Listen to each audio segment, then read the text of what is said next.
কুনি বারদান, bird মানে বরফ, ঠান্ডা। ঠান্ডা হ, কিন্তু এত ঠান্ডা হবি না যাতে আমার ইব্রাহিমের কষ্ট হয়। আগুন বলে, আল্লাহ একবার বললাম ঠান্ডা হ, আবার বলো এত ঠান্ডা হবি না যাতে খালিলের সর্দি না লাগে। কেমন ঠান্ডা হব, কেমন এনভায়রনমেন্ট তৈরি করে দেব বলো।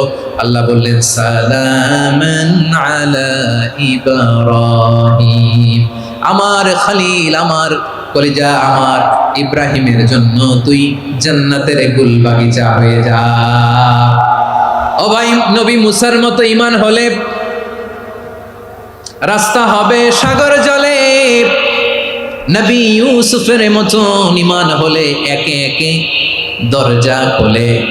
নবী ইব্রাহিমের মতো ঈমান যদি আজও থাকে বিদ্যমান, অগ্নিকুণ্ডে দেখতে পাবে খুবসুরতে ফুল ভাগা।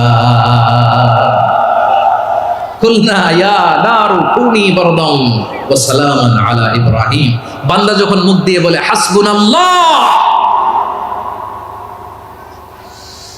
আমার আল্লাহ আমার জন্য যথেষ্ট, এই বলে যখন নিজেকে সঁপে দেয়, তার কি লাগবে ওই দায়িত্ব স্বয়ং নিয়ে নেয় কে? সবাই বলেন, স্বয়ং নিয়ে নেয় কে? তাহলে আমার প্রিয় ভাইরা, বিপদের শুরুতেই আমরা বলবো ইন্না লিল্লাহ। শুরুতে কি বলবো? এরপরে যেই বাক্যটা পড়ে নিজের পরিস্থিতিকে আল্লাহর দরবারে সঁপে দিব, সেটা হচ্ছে হাসবুনাল্লাহ। সেটা কি? বিষ্ণু বলেন লা ইয়াজালু লিসানুকা রাতাবান মিন যিকরিল্লাহ, সব সময় আল্লাহর স্মরণ দিয়ে, জিকির দিয়ে জিহ্বাটারে সিক্ত রাখো। আর শয়তানু জাসিমুন আলা কলবি ইবনে আদম, শয়তান বনি আদমের কলবে খামচি মেরে বসে থাকে। ফাইদা যাকারাল্লাহ খানাসা, মানুষ যখন আল্লাহ স্মরণ করে, জিকির করে, শয়তান দৌড়ে পালায়। ওয়াইদা গাফালা ওয়াসওয়াসা, যখনই বনি আদম গাফেল হয় তখনই শয়তান তার হৃদয়ে ওয়াসওয়াসা দেয়। এজন্য বিপদে পড়লে ইন্না লিল্লাহ, নিজের সব টুকুন করার পরে, নিজের রোল প্লে করার পরে নিজেকে আমরা কি বলে সঁপে দিব? সবাই বলেন, সবাই বলতে হবে। আর জোরে বলে, মনে থাকবে? বিপদে পড়লে প্রথমে ইন্না লিল্লাহ, এরপরে নিজেকে যখন সঁপে দিব তখন হাসবুনাল্লাহ। এরপরে কঠিন বিপদ যদি যখন বিশ্বনবী পড়তেন তখন কি করতেন? এমন বিপদ মাঝে মাঝে হয় না, দেয়ালে পিঠ থেকে যায়, চোখে মুখে অন্ধকার, কি করব দিশা খুঁজে পাই না, এরকম হয় কখনো? হ্যাঁ, আপনাদের হয়? হয় না? কিন্তু জান্নাতে আছেন আপনারা। হয় হয় এরকম হয়েছে না যে দেয়ালে পিঠ থেকে গেছে, চোখে মুখে অন্ধকার, কই যাব, কি করব, বাঁচানোর কেউ না, এরকম হয়েছে কখনো আপনাদের? যদি হয় তাইলে এটার সলিউশন বলবো, না হইলে তো এগুলো বলে লাভ নাই। হয় হয় হয় বিশ্বনবী এরকম কঠিন বিপদে পড়েছেন জীবনের কিছু কিছু মুহূর্তে।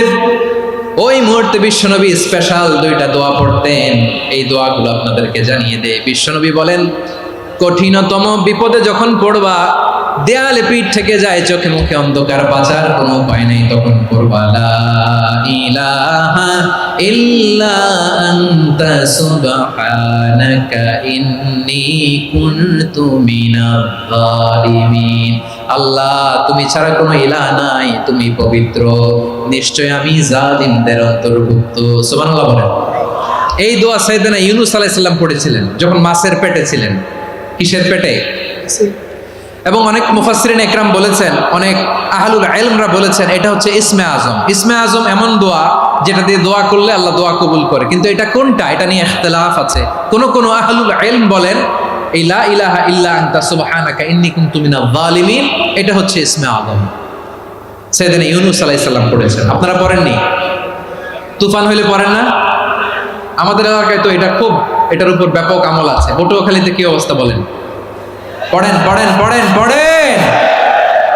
একটা গল্প শুনেছিলাম, পাক হানাদার বাহিনী যখন বাংলাদেশে অ্যাটাক করতো, ৭১ সালের ঘটনা বলতেছে, আমরা তো দেখি নাই, শুনছি আর কি। ৭১ যদি দেখতাম এতদিনে রাজাকার হয়ে যেতাম। আল্লাহ আমাদেরকে বাঁচাই দিয়েছে, আল্লাহর মেহেরবানি, ঠিক কিনা বলেন? মন মতো হইলে মুক্তিযোদ্ধা, মন মতো না হইলে রাজাকার। কত কিছু দেখলাম এই শাহবাগের বুকে। আল্লাহ, ৭১ সালে দেখি নাই, আমরা শুনেছি পাক হানাদার বাহিনী জিজ্ঞেস করতো মুসলিম না অমুসলিম চেক করার জন্য, বলতো কালেমা বল, কালেমা বাতাও। তো যারা কালেমা বলতে পারতো পাকিস্তানি বাহিনী নাকি ওদেরকে ছেড়ে দিত, শুনেছি। তো একজনকে এক বাঙালিরে পেয়ে তার মাথার মধ্যে বন্দুকর নল ধরে বলতেছে কালেমা বল সালে, কালেমা বাতা, কালেমা বল। তো ভয়ের চোটে এই দোয়া পড়া শুরু করছে। ও পড়তেছে লা ইলাহা ইল্লা আনতা সুবহানাকা ইন্নী কুনতু মিনাজ জালিমিন। পাকিস্তানি বলে সালে ইয়ে তো মুসিবত কা কালেমা হে। বাঙালি কয় হাম তো ভি মুসিবত মে হ্যায়। পাকিস্তানি বলে বেটা কোন দোয়া বললি, এটা তো মুসিবতের কালেমা। কয় আমিও তো মুসিবতে আছি, আমার মাথার মধ্যে বন্দুক ধরে তুমি আমার কালেমা জিজ্ঞেস করো, এখন কোনটা কালিমা আর কোনটা কি দোয়া আমার হুঁশ আছে নাকি? প্রিয় ভাইরা, আসলে এটা দোয়াউল মুসিবা, বিপদে পড়লে এ দোয়া পড়তে হয়। লা ইলাহা ইল্লা আনতা সুবহানাকা ইন্নী কুনতু মিনাজ জালিমিন। এটা পড়বেন আপনারা। এই দোয়া পড়ে সাইয়েদনা ইউনূস আলাইহিস সালাম মাছের পেট থেকে রক্ষা পেয়েছিলেন। রক্ষা করেছিল কে? তুমি ইউনূস নবীরে যখন খাইলো মাছেতে গিলিয়া, ফেরেশতা পাঠাইয়া দিলে ইসমে আজম দিয়া। প্রাণে ছিল যাহার ভয় সেথা পাইল আশ্রয়, প্রাণে ছিল যাহার ভয় সেথা পাইল আশ্রয়। মাছের পেট হতে সে যে পেল পরিত্রাণ।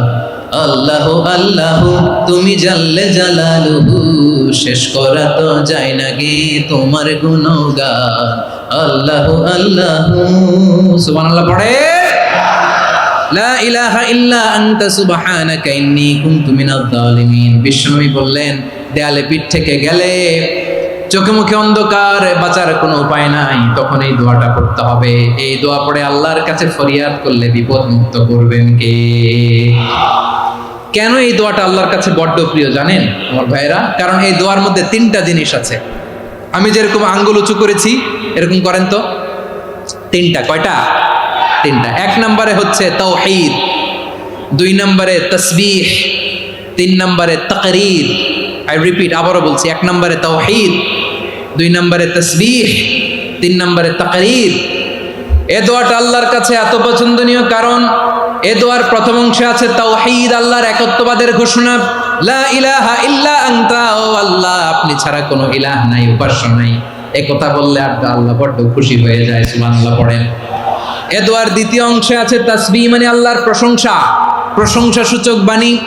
সুবহানাক সুবহানাক সুবহানাক, ও আল্লাহ আমি আপনার পবিত্রতা ঘোষণা করছি। সুবহানাক, এই কথা শুনলেও আল্লাহ খুশি হয়ে যায়। সুবহানাল্লাহ পড়েন।